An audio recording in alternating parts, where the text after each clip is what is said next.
Voilà, bonjour à toutes et à tous, je suis ravi de vous retrouver pour ce nouveau numéro des rendez-vous RSE. C'est l'émission mensuelle proposée par la chaire responsabilité sociétale des entreprises d'Audencia Business School. Une fois par mois, nous réunissons les acteurs du territoire, qu'ils soient entreprises, collectivités, acteurs de l'économie sociale et solidaire, porteurs de projets associatifs.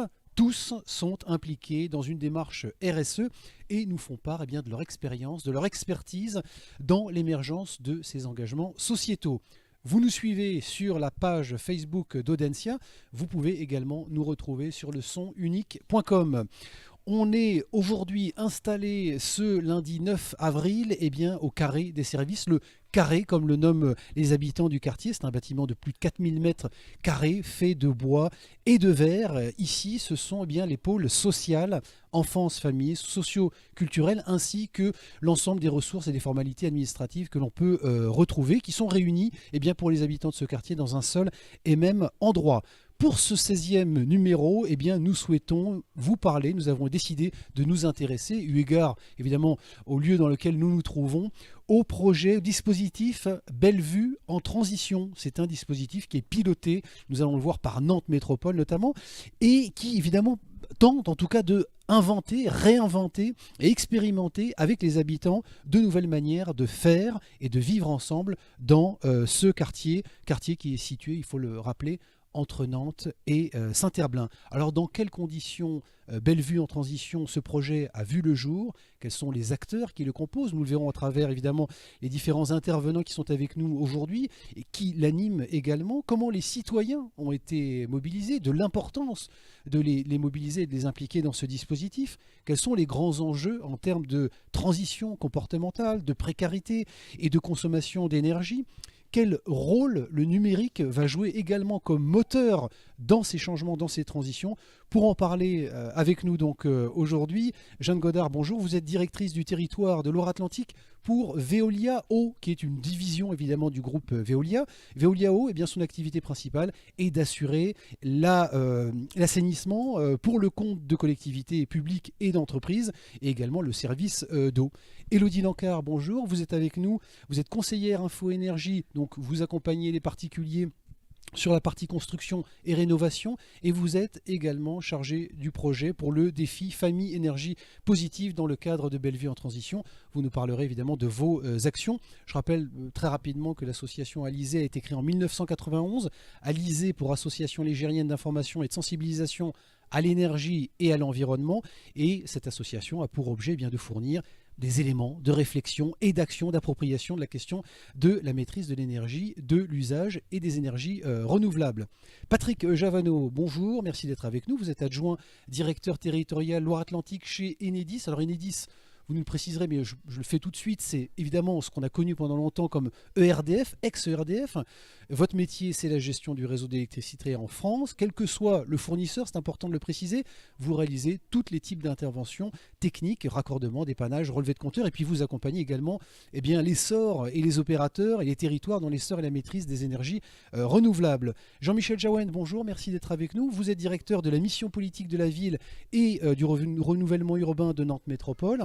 Vous allez nous expliquer évidemment comment la démarche de Bellevue en transition vise à mobiliser de manière unique différents acteurs d'un quartier afin d'apporter des solutions innovantes au service des habitants et des usagers. Pourquoi Nantes Métropole s'est intéressée particulièrement à ce territoire? Enfin, Samuel Tirsuena, vous êtes à côté de moi, bonjour. Vous êtes fondateur et directeur d'Open Odyssée. Votre association a pour objet de mobiliser la force créative et l'énergie de la jeunesse étudiante pour accompagner les organisations. Quand on dit organisation, on pense à entreprises, collectivités et associations dans leur transformation économique, sociale et environnementale. Samuel Tirsuena, il faut nous expliquer, vous êtes parti, vous, du constat, c'est un leitmotiv dans cette émission quand même, que la crise économique, alors évidemment, elle a créé des inégalités, elle a inquiété beaucoup, mais elle est aussi une formidable opportunité de réinventer les modèles et d'accélérer les transitions. Oui, c'est une opportunité. Les défis sont gros. Donc le constat, c'est qu'il faut tous s'y mettre, mobiliser tout le monde. Donc on va avoir besoin de tout le monde, des neurones, d'un peu toutes les parties prenantes sur un territoire. Donc nous, on s'occupe particulièrement, notre porte d'entrée, c'est les étudiants. Aujourd'hui, des étudiants ont un potentiel assez incroyable pour proposer de nouvelles idées par rapport à la compréhension qu'ils ont du territoire. Donc nous, on s'occupe de les faire converger vers le quartier de Bellevue. C'est pas forcément un territoire où ils ont l'habitude d'aller. Donc nous, on se fait fort de faire en sorte que toutes les compétences possibles dans les écoles puissent venir ici apporter leur pierre. Et puis il faut mettre aussi autour de la table la collectivité, parce qu'on doit faire ça en rapport justement aux politiques publiques, les entreprises pour mettre ça en accord avec leur stratégie, les associations qui se bougent et se bougeront toujours depuis de nombreuses années sur le terrain, parce qu'il faut s'appuyer encore plus sur leur connaissance du terrain. Et puis si on fait tout ça, c'est aussi qu'on fait pour répondre aux besoins des habitants, qu'on appelle des usagers, mais ce sont avant tout eux qu'il faut embarquer et mettre au centre de ce qu'on fait ici à Bellevue. Donc voilà, on doit tous s'y mettre et là ce matin c'est intéressant d'avoir autour de la table entreprises, associations, collectivités, manque plus que effectivement quand même des représentants habitants. Bon, Élodie Lancard, Samuel Tirson venait de le dire, alors la crise est une formidable opportunité et une vision justement opportuniste nous donne envie de profiter justement de cette conjoncture très forte qu'on connaît. Vous n'avez pas attendu 2008-2009 pour agir, je le disais tout à l'heure, Alizé, ça existe depuis 91. Est-ce que la crise a été un accélérateur de prise de conscience pour ces mutations, ces transitions engagées très fortement sur la question énergétique notamment ? Oui, parce que forcément la crise économique a touché du coup les portefeuilles de tous les habitants et c'est pour ça que nos actions, nous luttons justement pour faire en sorte que ces usagers fassent des économies d'énergie, donc des économies financières. Donc c'est sûr que depuis 2008-2009, nous voyons une augmentation de nos activités et de nos services publics, puisque nous portons l'espace Info-Énergie depuis 2001. Et il y a de plus en plus de particuliers qui viennent nous voir pour qu'on les aide à faire des économies d'énergie, soit par les éco-gestes, mais également surtout par la rénovation énergétique. Parce que moins ils feront de dépenses énergétiques et plus cela permet de faire des économies financières. Jean-Michel Jaouen, vous partagez, depuis le politique, Samuel Tirsonin disait que ça part et doit être conjugué avec une envie, une volonté politique forte. Il a fallu réagir effectivement suite à cette crise économique qui engage des comportements vertueux forcément, nécessairement. Oui, nécessairement, d'une part parce que les quartiers populaires de l'agglomération nantaise, ils sont une quinzaine. Les habitants qui sont sur ces quartiers sont, je ne vais pas dire dépendants, mais sont très sensibles à la qualité des politiques publiques. Quand vous avez les moyens financiers suffisamment confortables, vous pouvez vous passer d'une garde d'enfants par le service public. Quand vous dites sensible, ça veut dire dépendante ?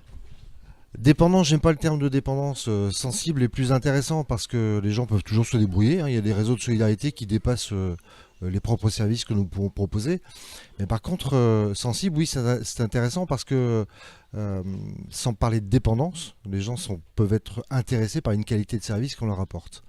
Ce qui m'a intéressé, moi, dans la démarche dite Bellevue en transition, c'est qu'on avait là autour de la table différentes parties prenantes, acteurs associatifs, entreprises, grandes écoles, habitants in fine. Et ce qui était intéressant, c'est de voir si on était capable de construire des nouveaux modèles de services qui puissent combiner différentes énergies qui sont déployées par chacun des intervenants. Donc ça qui est intéressant dans ce système, c'est qu'on est... moi, ça fait longtemps que je travaille sur les quartiers populaires. Ce type d'intervention, elle n'est pas si fréquente que ça. Notamment avec une intention très opérationnelle derrière. Signer des chartes, des déclarations d'intention, ça on sait le faire depuis très longtemps. Se mettre dans l'opérationnalité en mixant à la fois des modes d'approche, des types d'interventions qui sont différentes entre collectivités, entreprises et associations, ça c'est très nouveau. Je pense que c'est pas si fréquent que ça. Là on est sur une phase dite de maturation qui va durer quelques mois. Ce qu'on espère tous, c'est pouvoir, au-delà des 17 projets qui sont ou des 17 idées, 17 utopies qui sont présentées, d'arriver au bout de 6 mois, en faire maturer une grande majorité d'entre elles pour développer du service aux habitants après derrière. Avec une intention, là je resitue l'intention des élus de la métropole, c'est à la fois que les acteurs historiques du territoire puissent trouver leur part importante dans l'opérationnalité, qu'on ne soit pas avec on va dire des projets qui atterriraient je ne sais où pour venir apporter un service complémentaire aux habitants du quartier, mais que ça puisse être porté par les acteurs historiques, Alizé en fait partie. Donc ça, c'est une première intention importante. Et la deuxième, c'est que au travers de ces services, on puisse également développer de l'activité économique et de l'emploi. Voilà. Élodie Lancard, c'est juste un mot quand même. Le mot utopie vient d'être évoqué. C'est une utopie ou quelque chose qui doit se réaliser, une nécessité, ce projet? On est dans quelle phase là? On est encore dans l'utopie ou on est déjà dans l'opérationnel et le concret? Moi, de ce que je peux dire, c'est de par notre association, on peut voir que en tout cas pour le grand défi d'économie énergie, ça existe. Ce sont des projets qui existent déjà en France et notamment à Nantes, en Pays de la Loire. Depuis 2011, nous animons un défi qui s'appelle le défi famille énergie positive, où on accompagne les habitants à faire des économies d'énergie et d'eau par rapport à l'hiver précédent. Donc pour moi, c'est une réalité.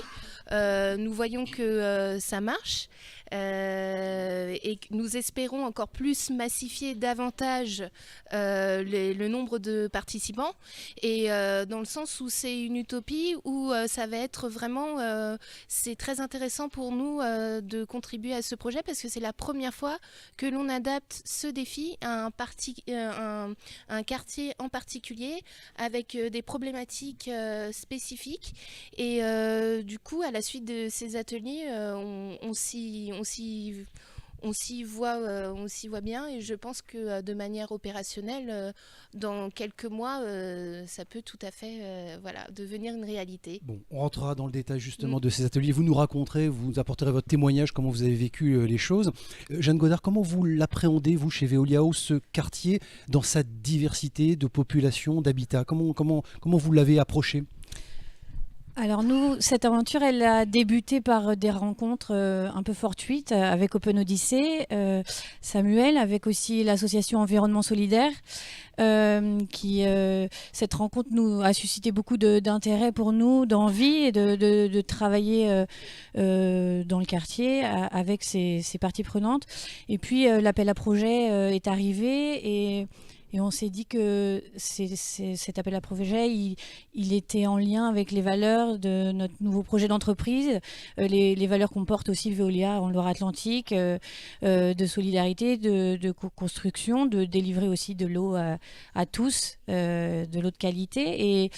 Et donc, on a décidé de partir dans l'aventure en essayant justement de s'attacher le plus possible à s'ancrer localement avec des parties prenantes, des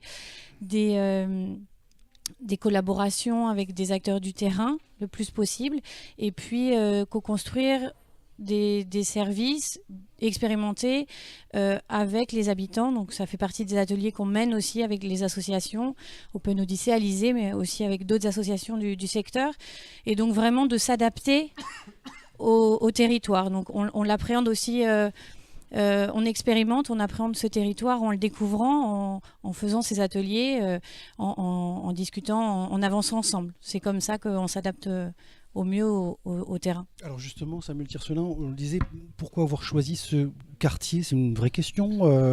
Jean-Michel Jaouen a commencé à répondre, mais diversité, je disais, sociodémographique, diversité et mixité d'habitat. En quoi ça pouvait être un laboratoire, un sujet d'expérimentation particulièrement intéressant ici, plutôt que dans d'autres quartiers de la ville et de la métropole? Ça a été des rencontres en fait. Nous, on est venus ici parce qu'on a rencontré des acteurs locaux, d'abord Environnement Solidaire, par exemple des personnes comme l'encadrante qui s'appelle Nadia Ayadi, Abdel Zibar, porteur de la petite ferme urbaine, Didier Gendron d'Atlantique Habitation, Madani Belkeir, pareil d'Atlantique Habitation, sont des personnes avec qui on s'est bien entendu et on s'est projeté avec eux dans des collaborations. Donc on est venu ici parce qu'on avait l'impression qu'il y avait une belle énergie Je connaissais pas du tout Bellevue, moi, à la base. Je suis de Carquefou, donc autant vous dire que je suis total opposé avec une image de Bellevue qui est celle de ceux qui connaissent pas le quartier. Donc on s'y est implanté il y a maintenant un peu plus d'un an, concrètement. On a implanté nos bureaux ici. Est-ce que vous n'êtes pas dit quand même, pour parler très directement, que ça va être compliqué dans un tissu socio-économique qui est fortement dégradé?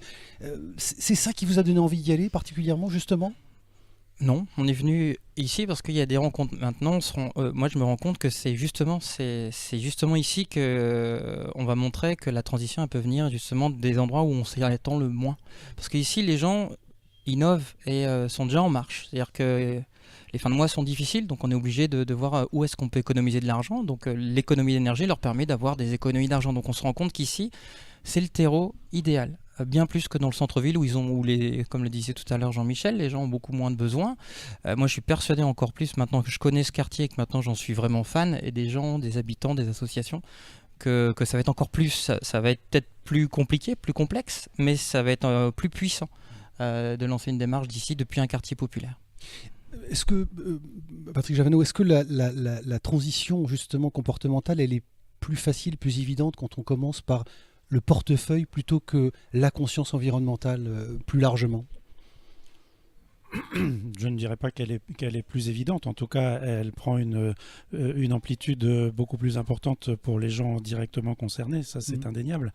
Mais pour nous, la démarche, je crois que le maître mot, c'est la proximité. Voilà, Enedis est une grande entreprise nationale, mais en même temps qui est très incarnée localement. D'abord proche de ses clients.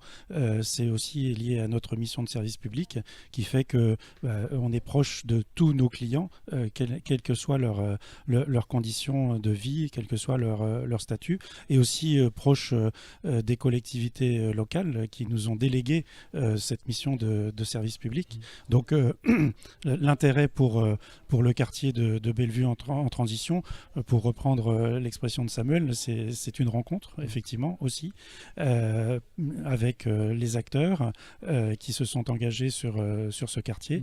Et donc, une opportunité pour nous de travailler de façon très proche et donc de récupérer peut-être la meilleure connaissance de ce terreau particulier de ce quartier pour pouvoir ensemble, et je crois que la dimension d'écosystème est importante aussi dans notre action, tous ensemble, c'est effectivement de partir vraiment des attentes vraiment spécifiques des habitants du quartier. Patrick Javano, est-ce que vous n'aviez pas le choix d'y aller ou vous avez été séduit par des arguments forts? Qu'est-ce qui vous a donné envie de vous impliquer, vous Enedis, dans ce projet-là?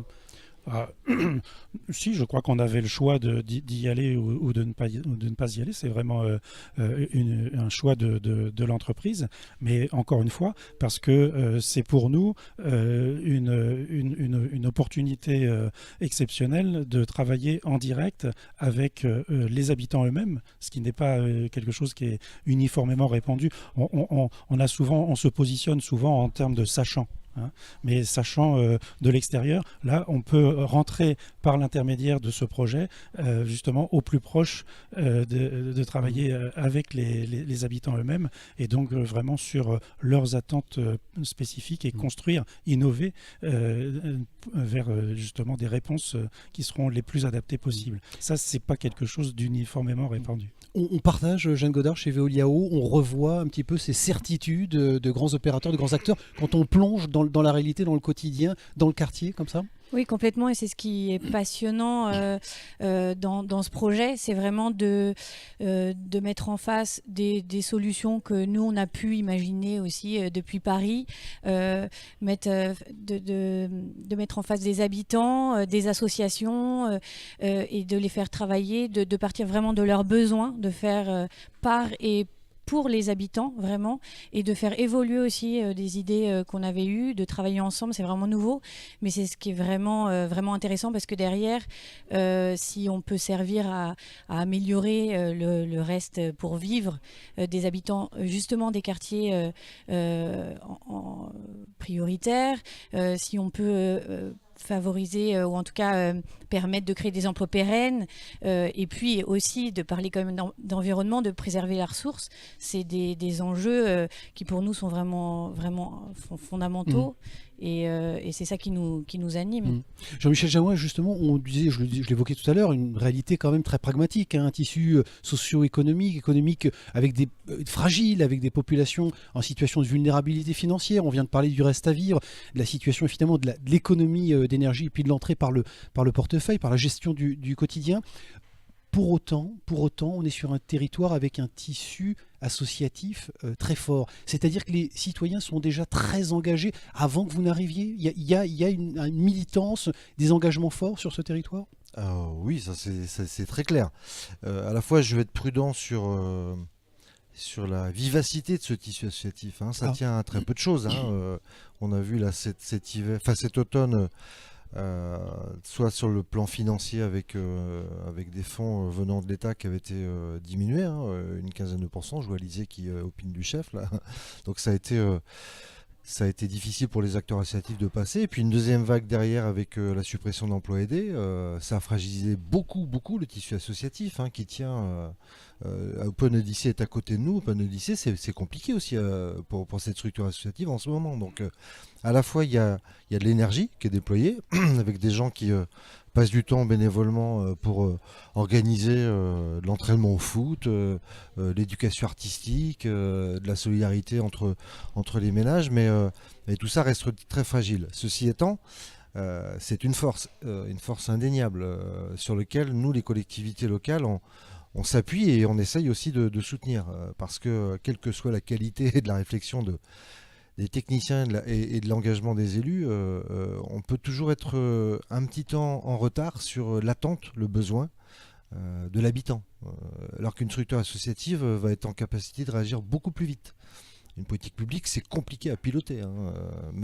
Je regarde les collègues des entreprises, c'est pareil. C'est pas des politiques publiques pour vous, c'est du service. Mais ça demande, c'est des démarches qui sont longues. Un acteur associatif, ça peut réagir très très vite, si tant est qu'on lui permet, qu'on lui donne la possibilité d'être dans cette capacité de réagir et de soutenir et d'inventer tout le temps. Et nous, du coup, ce qui me semble intéressant dans cette démarche-là, je parlais d'utopie, alors le terme est peut-être un peu fort, mais cette capacité qu'on a à bien comprendre ce qu'attendent les habitants de ce territoire et se mettre d'accord entre collectivités et entreprises pour sortir des modes de relations un peu classiques qu'on a avec un donneur d'ordre, un prestataire. Il faut qu'on sorte de ça. Vous avez des capacités... Descendant, très vertical. Hein. Oui, descendant, oui, descendant, puis lié au marché, etc.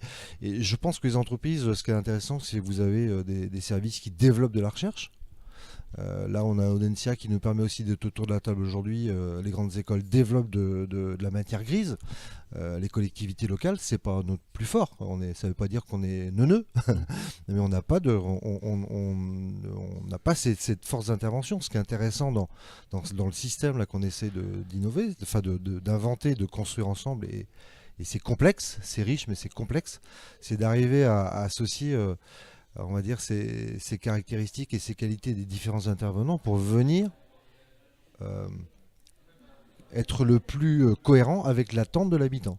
Donc les démarches d'atelier sont aussi extrêmement intéressantes parce que ça nous permet sur 1, 2, 3, 4 séances de vérifier si nos produits, si je parle entreprise, ou nos services, si je parle collectivité, sont cohérentes, adaptées, intelligentes, pertinentes. Enfin, après, on peut mettre plein de vocabulaire, mais c'est ça qui est intéressant. Mais justement, Samuel Tirsonin, est-ce qu'en France particulièrement, comparé à d'autres pays, notamment anglo-saxons, est-ce qu'on a trop attendu? Est-ce que les citoyens, et particulièrement la jeunesse, et je parle à Open Odyssey, au fondateur et au directeur d'Open Odyssey, mais est-ce que la jeunesse a trop souvent été oubliée dans ces questions, dans ces sujets-là?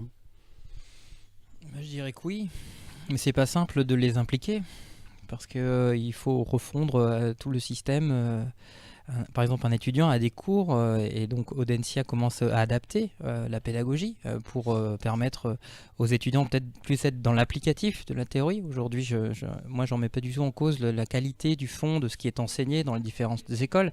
Ce que j'en mets en cause, c'est on fait ça pourquoi en fait? Combien de travaux qui restent dans les étagères des écoles en première, deuxième, troisième, quatrième année qui pourraient servir à des gens sur le terrain. Rien qu'Audencia, vous avez des milliers, plus de 1000 étudiants. Centrale, c'est pareil. Archi, c'est pareil.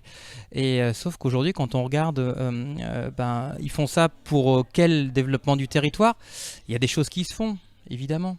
En mars 2017, il y a une semaine blanche de l'Alliance Oui. avec 40 étudiants qui débarquent dans le quartier. Alors, c'est le démarrage, ça? C'était l'année dernière, effectivement, on a eu 40 étudiants de trois compétences différentes. C'était intéressant de mélanger les managers d'Audencia, les ingés de Centrale et les architectes de l'école d'archi. Ils sont revenus cette année également pendant 3 jours, mais c'est vrai que 3 jours, c'est trop peu. Donc nous, ce qu'on est en train de mettre en place et ce qu'on porte dans Bellevue en transition, c'est qu'il y ait une semaine blanche toute l'année. Parce que quand on voit ce qu'ils sont capables de faire en 3 jours, là j'ai emmené des livrables qui sont proprement intéressants, et c'est les acteurs du terrain qui le disent. Il faut faire plus que 3 jours, parce que les défis sont juste énormes. Donc soit on fait 3 jours et on dit qu'on fait des choses et on communique et ça fait beau pour la communication. Soit on s'y met tous, mais par contre derrière c'est pas si simple, c'est-à-dire qu'il faut aussi se mettre aux côtés des écoles pour voir dans quelle mesure on peut les accompagner pour faire des programmes autres. Les programmes autres, il faut les financer autrement, et c'est là que c'est intéressant de mettre autour de la table des privés qui ont aussi tout intérêt à avoir des étudiants qui travaillent pour aider à sortir des nouveaux services, une collectivité. Donc c'est ce qu'on essaye de créer. Essayer d'inventer de nouvelles relations, mais ça passe par réinventer un nouveau modèle économique, et clairement aujourd'hui on ne l'a pas encore trouvé. On reviendra sur cette question du financement. Jeanne Godard et Patrick Javano juste après, mais Jeanne Godard, à cette occasion de la Semaine Blanche, il y a un an, en mars 2017, alors je disais 40 étudiants et 40 managers de chez Veolia ont été impliqués aussi dans ce sujet. Quelle expérience ça a été pour vous et pour les managers concernés chez Veolia? Alors effectivement, 40 top managers du monde de Veolia Environnement sont venus en expédition, si on peut l'appeler ainsi, en immersion à Bellevue avec les étudiants et puis les équipes de l'association d'environnement solidaire. Beaucoup de retours positifs. Nous en interne, on change aussi, on est aussi en train de se transformer. On change notre culture managériale, on essaye de penser des nouveaux modèles, et donc cette immersion était aussi importante pour nous aussi, pour échanger, pour réfléchir, pour se projeter. Et c'est peut-être ça aussi qui a configuré notre implication aussi forte dans le projet qui nous anime aujourd'hui. Patrick Javano, en réaction à ce qui a été évoqué notamment par Samuel. Justement, j'ai bien aimé l'image, la notion de recherche et développement que Jean-Michel Jaouen a évoqué tout à l'heure. Bien sûr, dans nos entreprises, on a cette capacité. Pour nous, gérer 35 millions de clients, produire des services pour 35 millions de clients, forcément, ça suppose de la recherche et développement, et ça suppose effectivement de concevoir des services qui s'adressent au plus grand nombre. Bon, et justement, je crois que toute la partie nouvelle, innovante et totalement adaptée de ce qui se vit sur ce projet Bellevue en transition, c'est d'avoir aussi une dimension recherche et développement local. Et en y associant des étudiants, c'est aussi du coup avoir recours à une matière grise très intéressante et du coup qui permet de cibler, d'utiliser nos marges de manœuvre qui nous restent par rapport aux services un peu standardisés, normés que l'on peut mettre en place, et bien d'utiliser les marges de manœuvre pour adapter des réponses très très ciblés et répondant au mieux aux attentes des clients de Bellevue. Et en rebond aussi à ce que disait Jeanne, oui, c'est aussi, j'allais dire, une grande bouffée d'air aussi pour nous dans nos modes de fonctionnement. Travailler avec des associations, avec des startups, etc. On mesure une agilité qu'on n'a peut-être plus aussi facilement dans nos grandes structures, et du coup ça nous donne à voir, ça nous donne à revoir nos modes de fonctionnement, et chez nous, mais comme à Veolia, il y a déjà des actions concrètes qui s'engagent dans ce sens-là. Donc c'est vraiment donnant, c'est gagnant-gagnant, quoi. Je veux dire, c'est très intéressant. Élodie Lancard, vous disiez effectivement que depuis 2008-2009, l'association existe depuis 91, mais il y avait eu une accélération, et notamment des entreprises qui vous approchent. Est-ce qu'elles sont aujourd'hui, comme vient de l'évoquer Patrick Javano, dans l'obligation ou la nécessité de faire de l'open innovation et de travailler avec d'autres acteurs, et notamment les associations? Alors, oui, en fait, on travaille de plus en plus avec les acteurs privés. À la fois, nous dispensons, nous les sensibilisons, de manière interne pour eux. Cela correspond à leur politique de RSE. Et je sais que nous avons déjà fait des ateliers de sensibilisation à la SNCF, chez Airbus. Donc on voit quand même que les entreprises veulent déjà sensibiliser leurs propres ressources humaines. Et ce qu'il y a, c'est que c'est pour l'instant, c'est des ateliers ponctuels, mais on espère vraiment mettre en place ce type de projet qu'il y a eu sur Bellevue en transition, et que du coup ça se duplique encore plus. Et parce que c'est vrai que c'était vraiment pour une première un peu de pouvoir se concerter tous ensemble et de produire quelque chose ensemble. Certes, on a chacun parfois nos intérêts particuliers, mais on a réussi à trouver un terrain d'entente, et nous espérons encore plus mener ce type de projet. Et c'est ce que nous faisons à la fois avec Enedis depuis plusieurs années. Nous commençons avec Veolia, et je sais que Enedis, il y a quelques années, avait une équipe du défi famille à énergie positive. Il y a également eu plusieurs équipes à la Poste, et aussi dans le projet de VTE, volontaire de la transition énergétique. Nous sommes également impliqués ensemble sur ce projet-là. Donc, Un mot, Patrick Gévano, quand même, sur ces VTE, ces volontaires de transition énergétique. Concrètement, qu'est-ce que ça veut dire? Voilà, volontaire Au-delà de l'acronyme. Oui, volontaire pour la transition énergétique. En fait, c'est un partenariat qui a été initié au niveau national entre Enedis et l'association Unicité, qui permet de recruter des jeunes sous le statut de service civique, et de mettre ces jeunes en marche à disposition sur l'ensemble du territoire, par l'intermédiaire justement de tous les acteurs déjà impliqués sur le domaine de la transition énergétique, pour aider, aller au contact des habitants, et voir avec eux justement comment leur faire découvrir ou aller plus loin dans la maîtrise de leur consommation d'énergie, au travers d'éco-gestes, au travers de réflexions collectives, d'intercomparaisons entre eux. Et donc l'idée, c'est bien effectivement d'accompagner les gens sur la maîtrise de leur consommation, et par rebond évidemment de leur facture. Bellevue en transition, Samuel Tiercelin, on le disait, c'est évidemment l'incarnation que c'est possible de travailler ensemble avec des appartenances et des fonctionnements, des tailles, des volumes différents.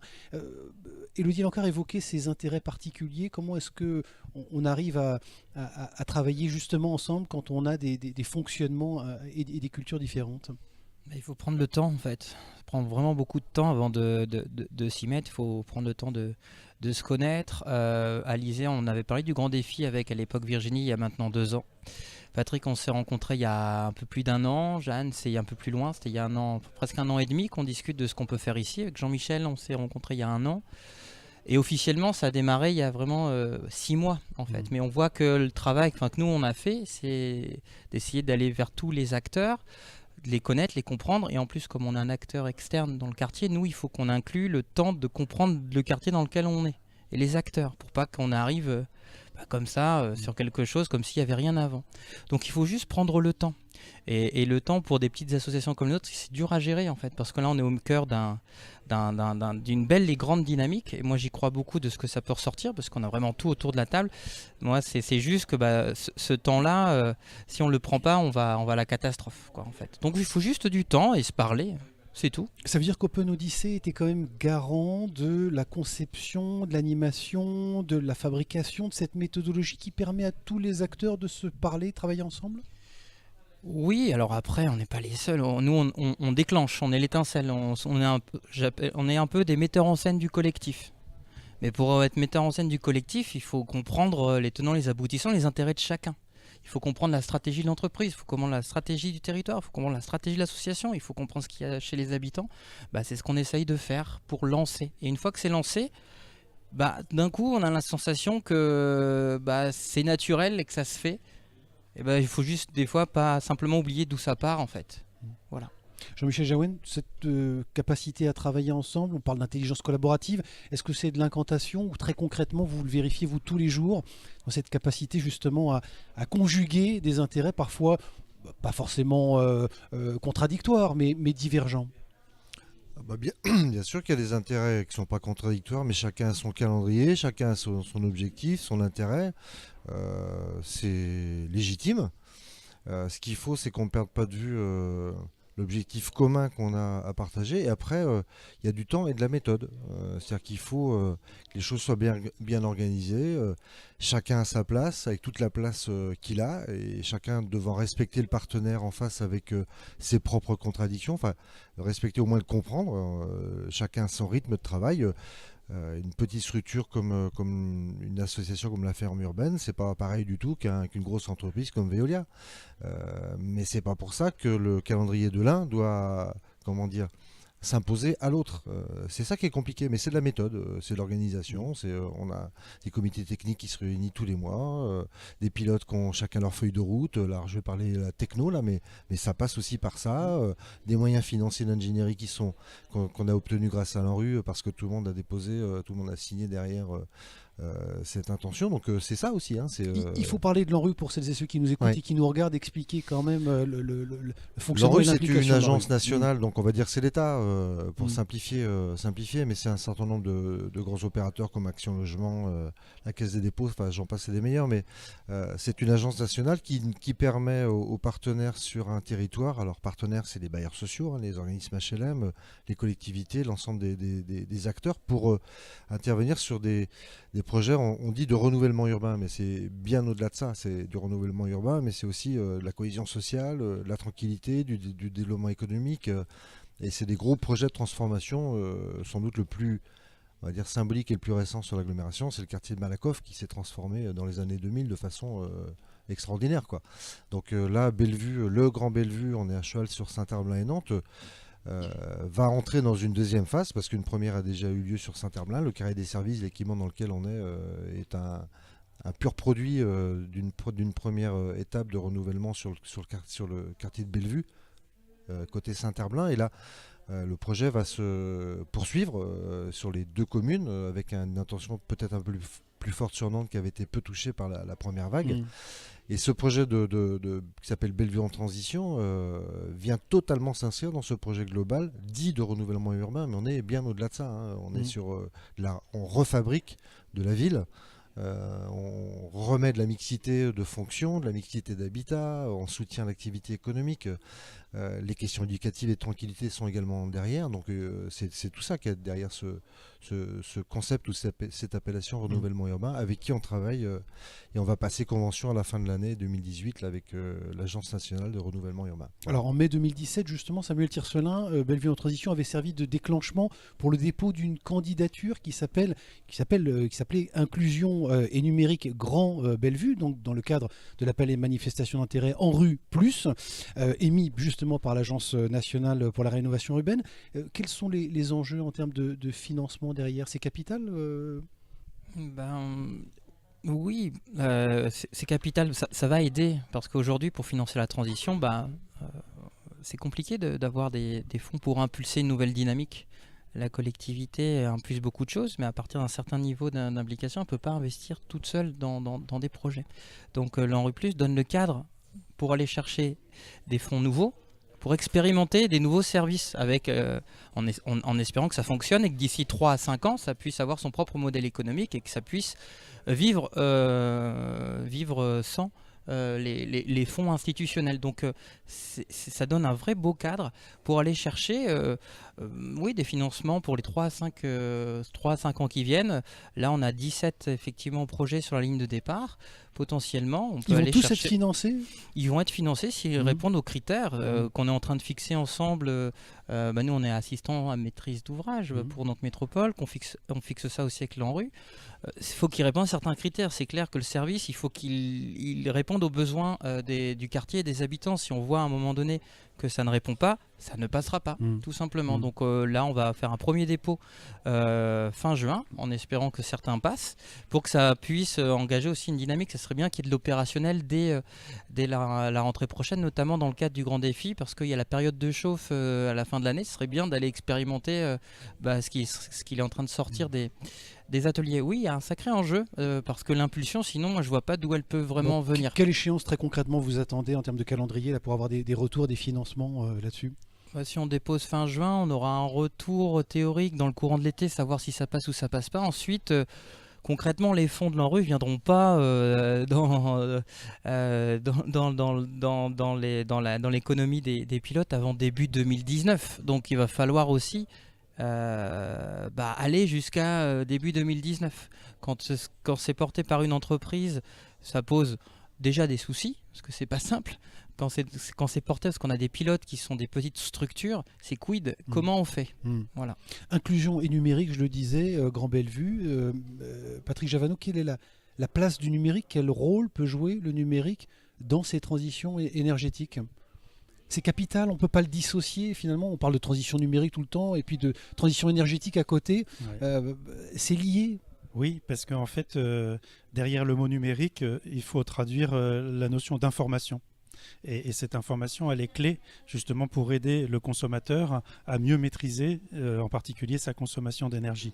L'idée, pour résumer, c'est de transformer le consommateur en consomme-acteur. Et donc là, l'information, elle est capitale. Et cette information, elle existe déjà historiquement. Pour ce qui concerne l'électricité, on relève les compteurs et l'information sert. Voilà. Mais sauf que cette relève, elle était jusqu'à présent réalisée 2 ou 3 fois par an. Là, demain, avec un nouvel appareil qui est le compteur communicant Linky que nous sommes en train de déployer, eh bien, cette information, elle sera disponible en temps réel, puisque on aura chaque jour la possibilité de connaître la consommation de la veille.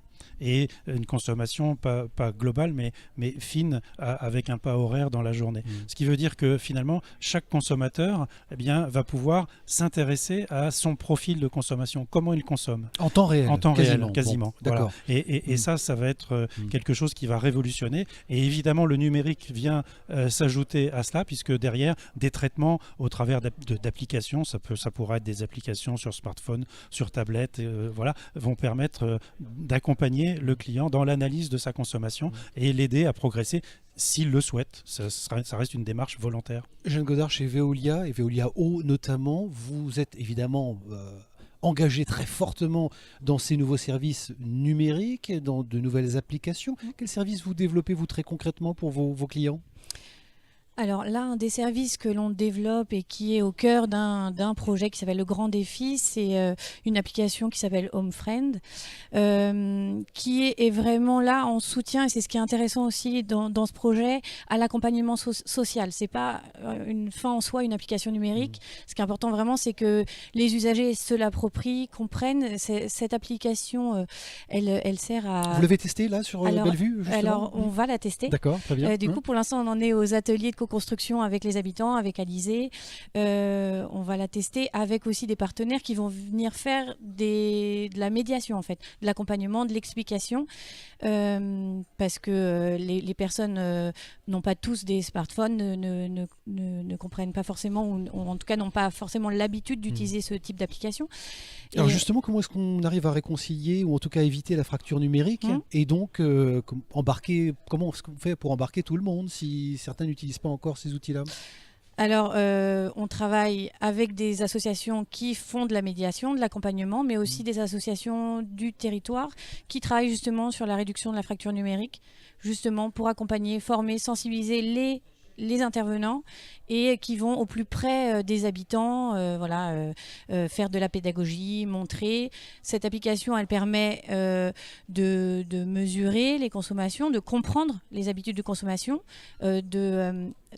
si les compteurs sont équipés aussi en temps réel, de pouvoir mesurer en temps réel et via des systèmes de défis, ce qui est en train d'être co-construit actuellement, de défis ou de jeux ou de permettre de faire des réductions, de mieux contrôler ses consommations et au final de réduire ses consommations.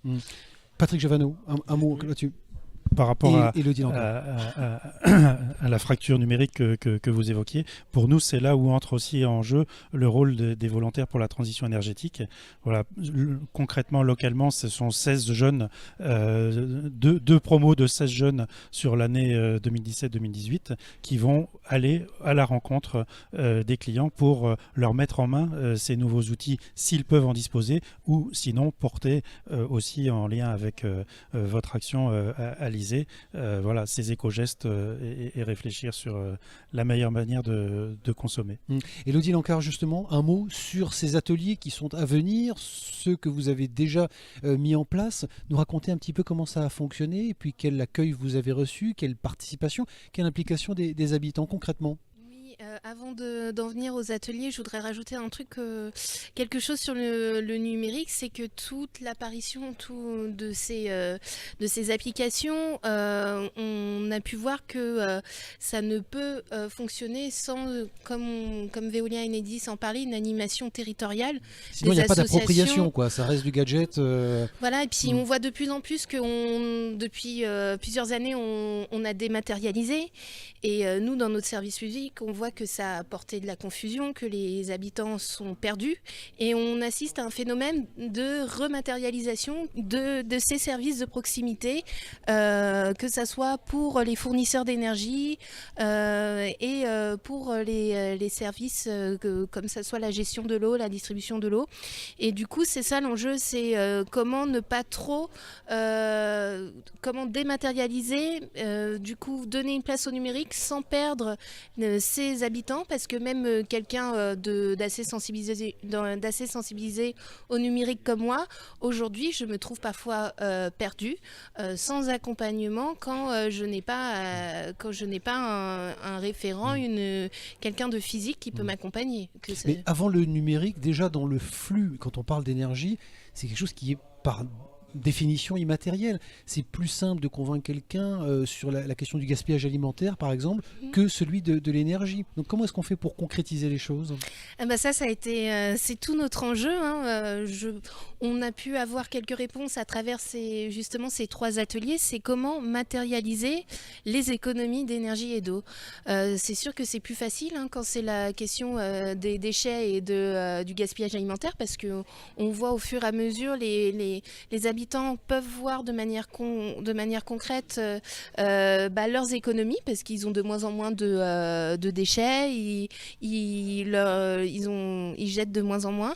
Et nous, c'est vrai que c'est une difficulté, c'est un enjeu pour du coup emmener ces habitants à faire des économies d'énergie. Donc à travers ces différents ateliers, on a eu quelques pistes.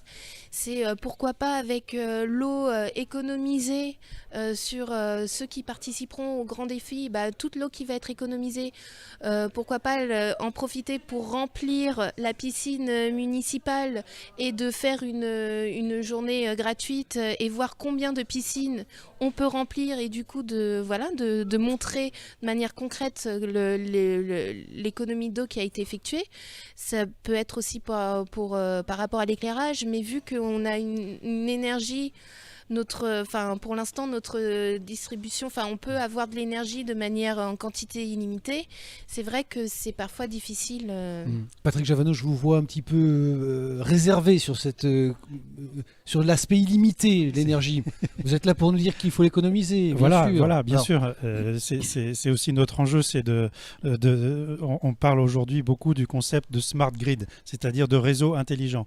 Et donc le réseau intelligent, c'est un réseau qui à la fois acceptent les nouvelles productions qui sont délocalisées au travers du photovoltaïque, etc.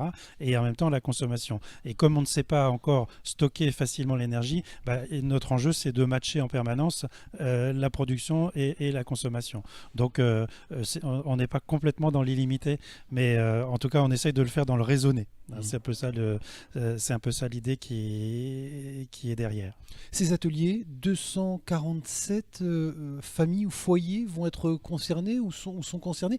Comment ils ont été mobilisés très concrètement, Élodie Lancard, là-dessus? À quoi ressemblait un atelier concrètement?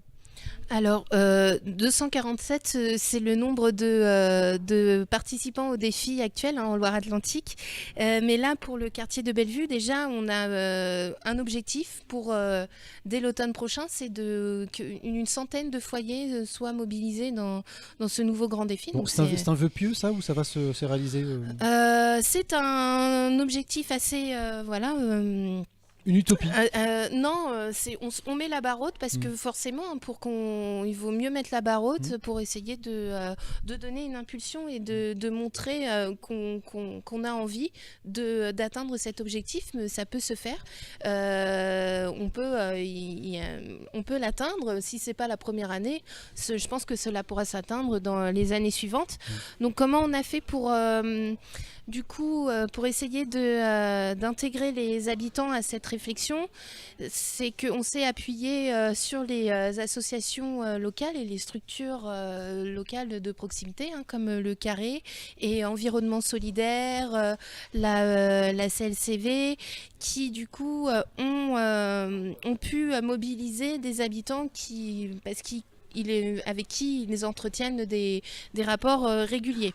Donc, du coup, on a réussi à mobiliser à chaque fois, pour chaque atelier, une dizaine d'habitants. Et il y avait également les volontaires de la transition énergétique et des étudiants. Et cela a été vraiment très intéressant parce qu'ils ont pu aller de manière concrète sur eux, qu'est-ce qu'ils avaient besoin. Et qu'est-ce qu'ils voulaient exactement dans leur propre défi. Nous aurions aimé qu'il y en ait un peu plus, mais encore une fois, c'est pas facile de mobiliser des habitants pour cette réflexion parce que ça leur parle pas forcément. Et donc, ce qui est bien, c'est de s'appuyer sur ces structures pour qu'il y ait un groupe défini et que ça soit à peu près le même groupe qui vient sur les 3 ateliers. Quitte à ce qu'il soit, pourquoi pas, dans le futur, donc on pense à une rétribution financière pour cette participation parce que comme les associations étaient dédommagées pour leur participation dans le cadre de ces 3 ateliers, pourquoi pas non plus les habitants pour qu'on puisse vraiment les faire venir. Jean-Michel Jaouen, est-ce qu'il n'y a pas un risque de retrouver toujours les mêmes dans ces ateliers? On parlait d'un engagement, d'un tissu associatif fort sur le territoire. On va retrouver toujours les mêmes têtes de réseau. Comment est-ce qu'on fait pour aller chercher ceux qui ne viendraient pas spontanément? C'est pas simple. Et là, je pense qu'il y a des acteurs là qui sont très mobilisés sur ce projet, qui sont les bailleurs sociaux. Prescripteurs Prescripteurs, c'est pas le mot que je cherchais, mais c'est des gens qui connaissent bien leurs locataires. Donc une structure comme Environnement Solidaire d'ailleurs, qui est une création des bailleurs sociaux, c'est des relais extrêmement intéressants parce qu'ils vont nous permettre d'aller toucher d'autres personnes. Alors il y a les démarches autrement des ateliers. On a démultiplié entre guillemets toutes les possibilités d'aller capter l'habitant lambda. Il faut faire attention aussi à ne pas surmobiliser les gens. Donc faut être prudent, faut être attentif, faut être pertinent sur la mobilisation des habitants. Voilà, je peux en dire plus. Par contre, je voudrais revenir sur quelque chose qu'on a évoqué tout à l'heure sur l'inclusion et le numérique. Je pense que là, c'est une vraie question qu'on partage à la fois collectivités locales et entreprises. C'est-à-dire qu'on est tous amenés à numériser nos services pour des raisons parfois d'économie, souvent aussi de qualité de service. Le numérique, c'est un outil extrêmement puissant pour aller aller au plus près dans la communication auprès des usagers ou des clients, suivant qui on est. Mais sur un quartier comme celui de Bellevue, les questions de fracture sont extrêmement importantes pour plein de raisons. D'abord, les gens, on l'a dit, ils n'ont pas toujours des smartphones, ils n'ont pas toujours le langage. Moi-même, c'est compliqué. Quand j'ai voulu aller changer ma carte grise il y a 8 jours sur le site national, je peux vous dire que c'était une sacrée galère. Alors visiblement, le site plante, mais donc on voit bien que ça va pas de soi. Et je pense qu'une des questions qu'on aura demain, c'est de regarder comment, alors ça rapproche la question du contact avec les habitants, mais comment on est capable de développer de la médiation.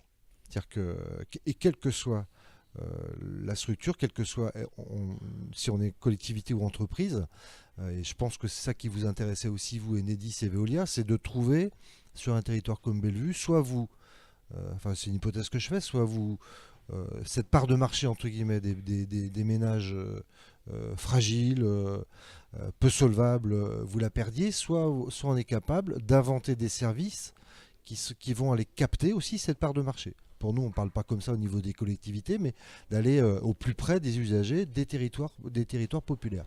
Et ça, c'est un vrai défi qu'on a. C'est un autre défi.